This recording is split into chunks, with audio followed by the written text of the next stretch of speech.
Steve. Are we witnessing a turning point in the war in Ukraine?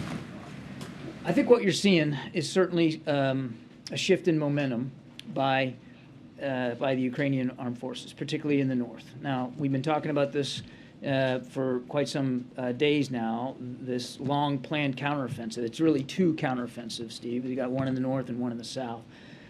Clearly, we've been watching closely, and the events in the north are more dramatic than what we've seen in the south. I would let President Zelensky determine and decide whether he feels militarily they've reached a turning point. But clearly, at least in the Donbass, there's a sense of momentum here by the Ukrainian armed forces. And so what we're going to do is continue to support them as best we can. Does it feel like the Russians are just turning tail and running, or what are the Russians doing here? Well, I want to be careful not to speak for a foreign military, but I mean, certainly in the north, we have seen Russians evacuate, withdraw, retreat from their defensive positions, particularly there in and around the Kharkiv Oblast. They have left fighting positions. They've left supplies. They're calling it a repositioning, but it's certainly they have withdrawn in the face of Ukrainian armed forces that are clearly on the offense.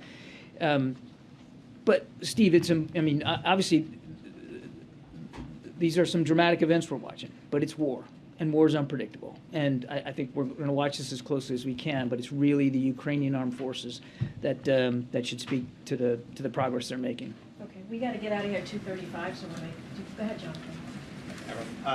What early signs are U.S. seeing of a Russian response to the counteroffensive, and what fears do you and your Western allies have for how Putin, now that he's taking these defeats, may escalate things further? Good question. So you've already seen over the weekend the Russian military hit some infrastructure targets in Ukraine. It looks like they were largely going after the power grid.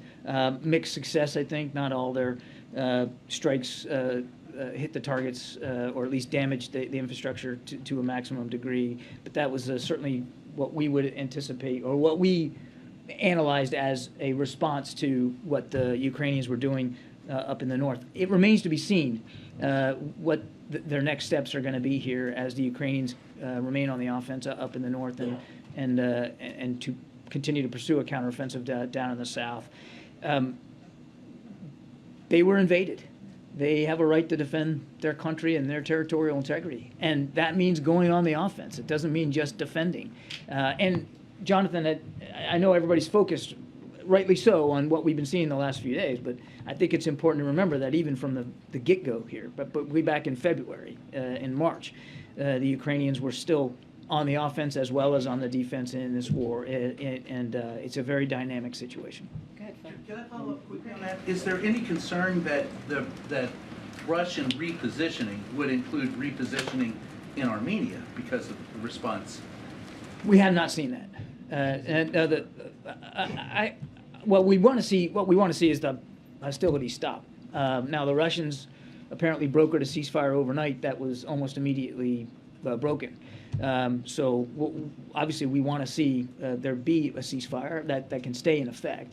But we haven't seen any indication that Russian forces are repositioning. Now, I will remind, and I think you know this, I mean, they did have a peacekeeping presence there. And as far as we know, that peacekeeping presence is still there.